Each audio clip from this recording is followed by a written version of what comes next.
welcome to this brand new season of Leaders of Tomorrow, the only enabling platform for small businesses.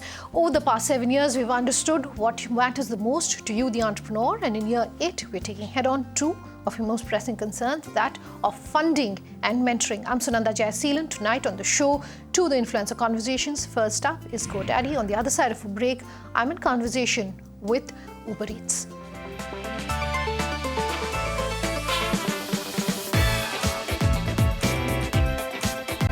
A global entrepreneurship survey has revealed that small businesses in India that already are online and have some sort of presence are more inclined to build a website for their businesses compared with any of their global peers. To understand really more on that, to understand what the domestic landscape is looking like when it comes to web hosting, I sat down with Nikhil Arora. He's the Vice President and Managing Director of GoDaddy, and to talk really about what the market holds for them in terms of opportunities. Let's listen.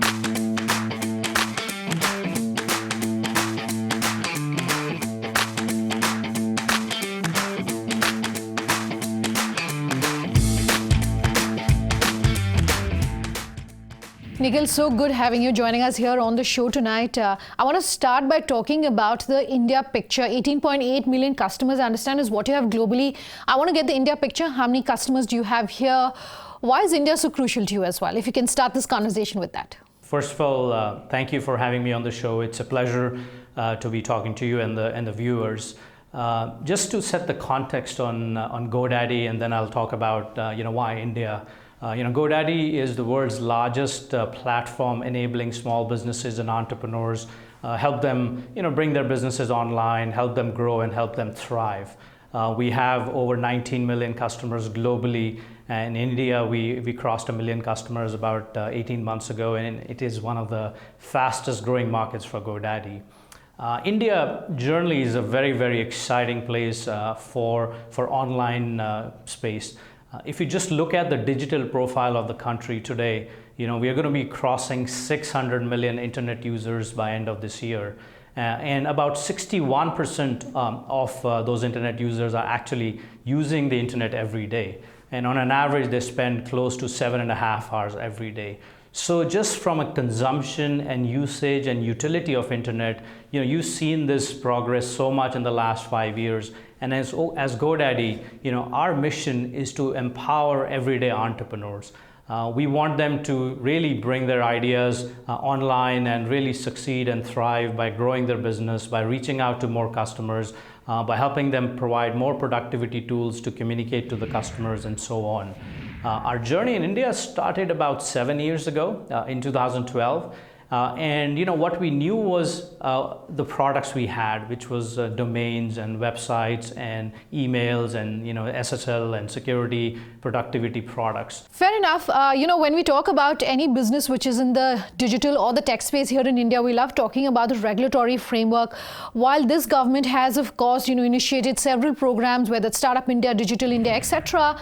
My question is, what more as a business would you like to see? You're a front runner in this space. What changes perhaps would you like to see from the government when it comes to the regulatory framework and policy really for companies which are in the tech space? The work done in the last 5 years, of the government, standing up initiatives like Startup India, like Digital India, have really, turbocharged the environment. One, I think, from an awareness and excitement point of view for startups and other small businesses to now start reaping the benefits of what it takes to go online.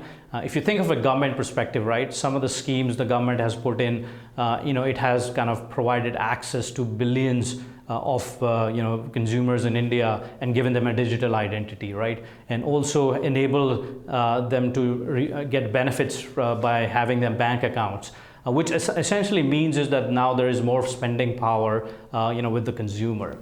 For companies like us, I think we've played a very, I would say, material role in this journey, because what we do is we provide a lot of, kind of programs to drive awareness and education of what it takes to, to go online.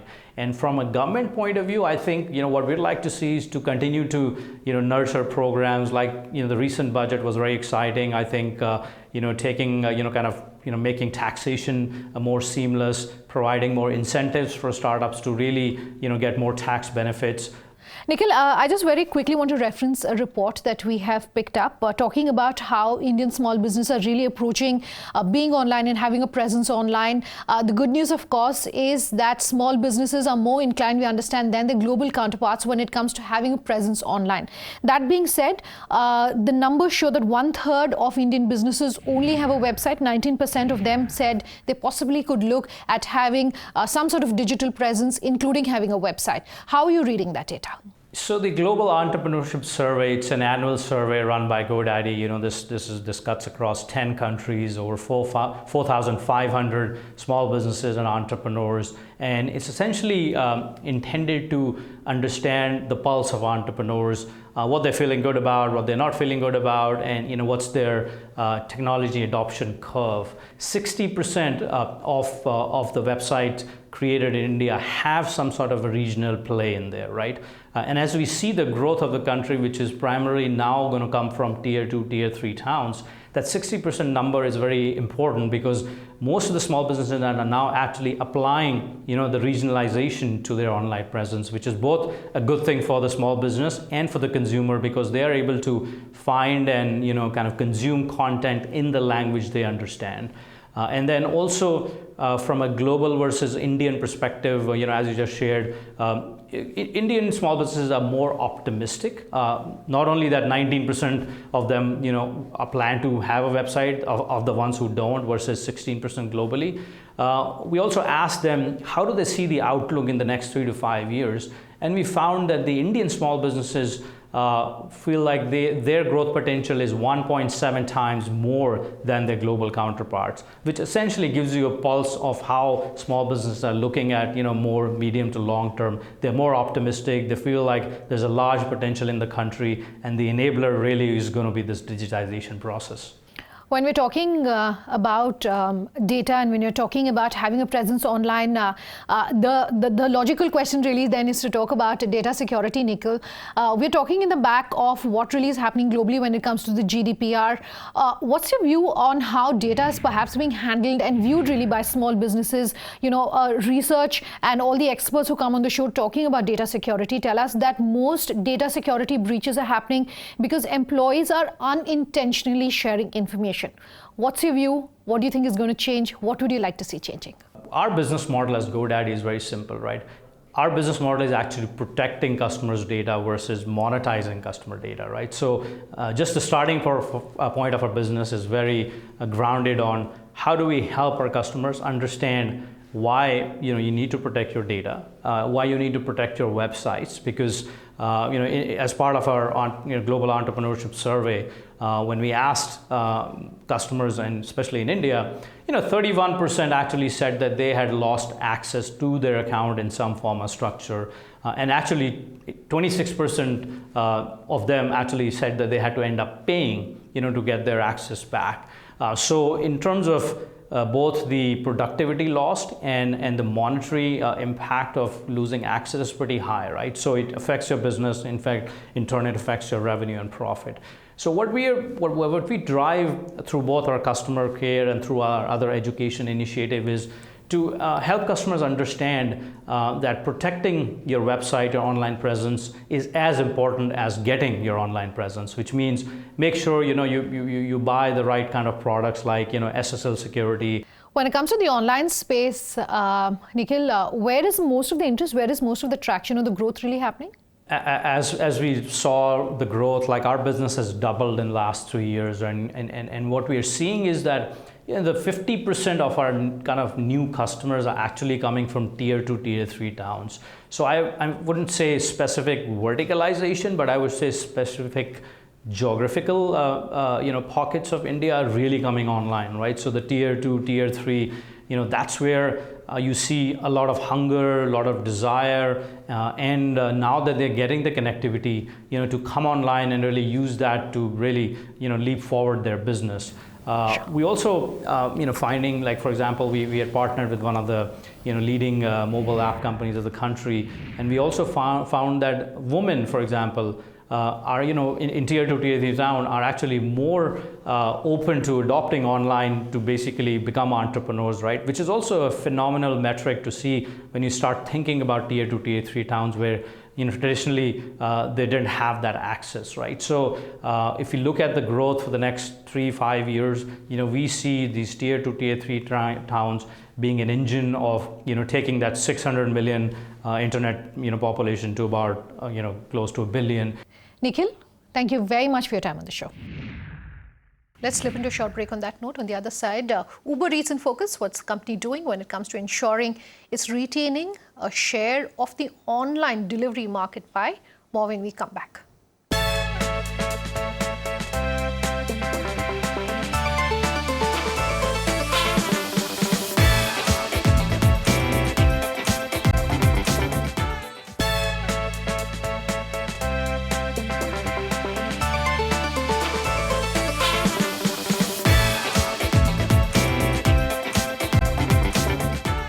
Welcome back. You're with us here on Leaders of Tomorrow. Uber Eats in focus tonight.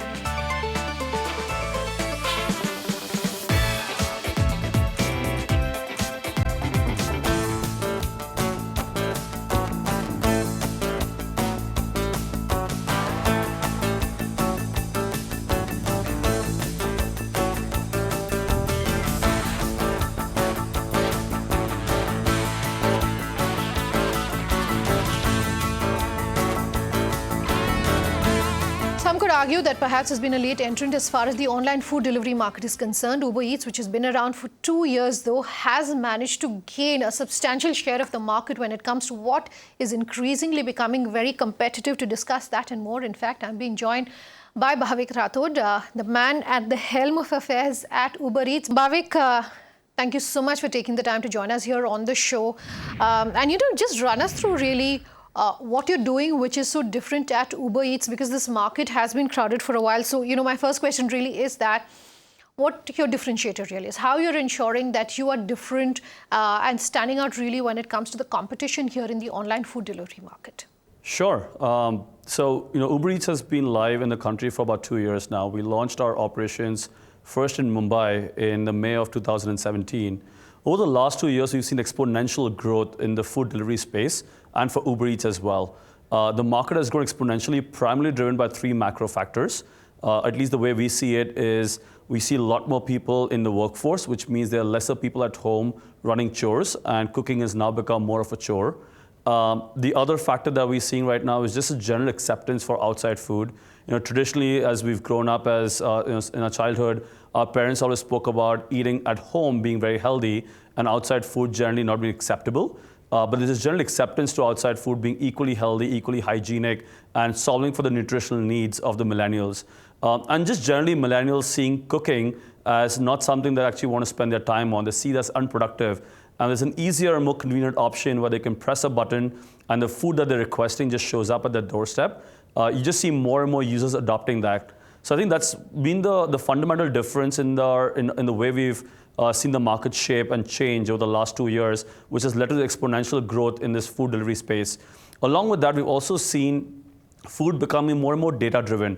So as you look at platforms like Uber Eats that capture user information, they capture the user preferences, and they work with our restaurant partners and our delivery partners using that data, using information, it actually just makes the platform a lot more intuitive to solve for the needs of the consumer and just makes it a lot much more easy and convenient for the consumer as well. So if you just combine all these, what's actually happened is what was pegged to be an industry which was just a couple of $1 billion a couple of years ago is now pegged to be over a $5 billion industry by 2020, just in the organized food delivery space. I'm not sure if you get asked this often, Bhavik, but the fact is that your parent company Uber has the kind of market share that it does in the country, globally as well.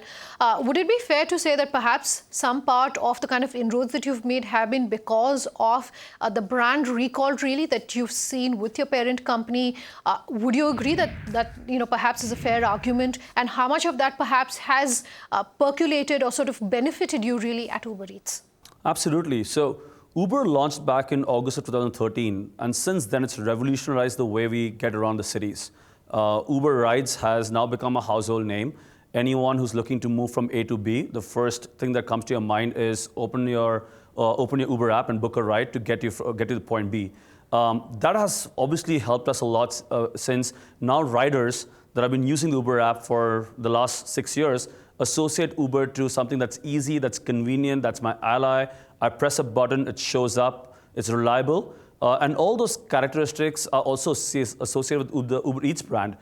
We run multiple programs where we convince our riders that Uber Eats comes with the same DNA, the same technology, the same data, the same fundamental characteristics of ease, convenience, and reliability. And that excites a lot of our riders to give Uber Eats a try as well. We do run promotions and offers for our riders who are active on our platform to also give us a try for food delivery. Most of them do end up trying us out, and as a result of that, our consumer base grows rapidly. What we've also seen is consumers who use both the Eats app and the Rides app simultaneously actually show higher engagement on both platforms. So now if a rider has also become a consumer on the Eats app, will typically ride more often and also eat more often. And we've especially seen that behavior change dramatically over the last month or so, ever since we've been running our ICC campaign. As one of the official sponsors to the ICC World Cup, we ran this amazing marketing campaign where you could score runs with every time you took a ride or every time you ordered food. So while we've been talking about the opportunities which are specific to you at Uber Eats, I also want to talk about the challenges which are endemic, if I can call it that, to the industry. And that is, a couple of things in particularly as far as your delivery executives are concerned. Multiple reports talking about, the kind of challenges really that delivery executives face. What would you have to say on that? And, how are things really changing on the ground? What's the sort of update you can give us on that? I think the number one challenge that we face right now is infrastructure. Many of our cities right now are not fully equipped for platforms which have to make delivery happen across many more kilometers or many more miles. From the infrastructure on the roadside, infrastructure in terms of connectivity, you still have a lot of patches in every single city, every single neighborhood where the connectivity on the phone drops. We also have challenges when it comes to weather and our infrastructure on the streets, on the roads, not being equipped to cope up with the weather. Whether it's monsoons in Bombay or for that matter, monsoons in a small town like Indore or in Kochi, it does have a significant impact on businesses like Uber Eats that are on the road delivery. The other challenge that we also see is with the infrastructure that the restaurants have. The food industry has still set to evolve and will evolve in many more years going forward as well. But what we see restaurants right now is a lot of them are not equipped for food delivery. They've traditionally been built as businesses for dine-in. You do need restaurants to also rework their infrastructure to support the spike in volumes. And we are working with our restaurant partners. We're working with our Maps team, our Rides team, our engineers behind the scenes, our operations team, our marketing team, our sales team, are all working together relentlessly to solve these challenges and ensure that we can overcome them. We started this interview by talking about opportunities, and I really want to talk to you about the opportunities when it comes to Tier 3 and Tier 4 markets. The disruption that's happening in the metros, are you seeing it being reflected outside of them? Sure. I think you have to really appreciate the entrepreneurial spirit of a country like India. You have really small restaurants in Tier 3, Tier 4 towns that have set up these shops, and they've actually been doing food delivery in some of these cities and with some of these restaurants for many, many years. Food delivery as a concept is not new. Many restaurants in Mumbai and all the way to Visakhapatnam have been offering food delivery for many, many years. What we did first before we launched our operations in India back in 2017 is we actually met all these restaurant partners, ranging from a Tier 1 town like Mumbai all the way down to a Tier 2 town like Visakhapatnam, and some in Tier 3 and Tier 4 towns.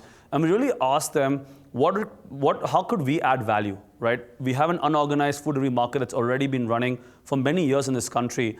What value would they see by organizing this on a single platform?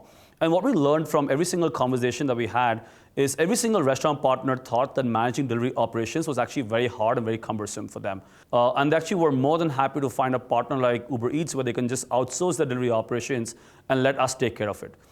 With the advent of technology, the smartphone and platforms like Uber Eats that leverages data and technology, we've now been able to bring down the cost of delivery so significantly that now ordering online is actually really convenient and again, very, very affordable as well. Okay, Bhavik, we're running out of time, but I just very quickly want to talk about all the exciting things that are on the plate for you.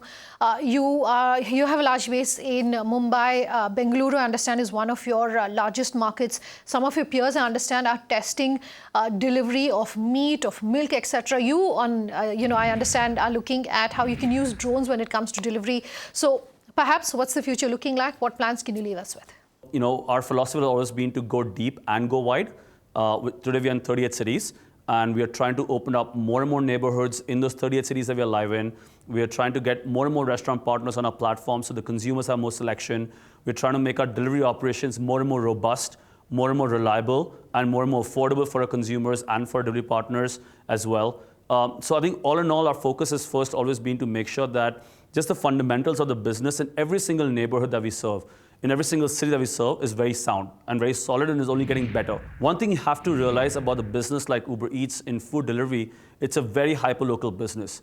What we do is we serve neighborhoods, not even cities. So it's really important for us to make sure that every single neighborhood that we serve, every single consumer in that neighborhood and every single restaurant partner in the neighborhood has the best experience on our platform.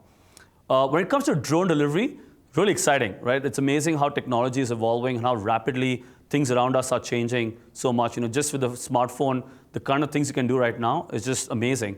We did have an opportunity to look at some of the early, thinking behind drone deliveries at the recently concluded Future of Food Summit that we just had in Hong Kong earlier this week. And just some really exciting stuff happening with drone delivery. We don't think drone delivery today will completely replace the way food delivery happens today with our delivery partners. But as a test, I know drone deliveries could actually help increase the selection. You can now get food from further away, a restaurant that may not be in a particular suburb. You can actually get food from that restaurant closer into the suburb, and maybe the last mile then happens using a delivery partner. So exciting opportunities, exciting future ahead of us. Drone delivery is definitely going to be happening. We are spending a lot of time doing a lot of research behind that and actively working on that with our engineers behind the scenes. And I do see that happening, but I do see that happening starting with mostly suburbs which are less cluttered and typically are starved on selection when it comes to access to more restaurants. Bhavik, great having you here on the show. Thanks for your time. All right, that's all we could manage to bring you in tonight's show. If you have any feedback for us, our contact us details coming up in just a second. Do let us know your thoughts, opinions, as well as if you have any feedback for us. We love hearing from you. Thanks for watching. Have a good night.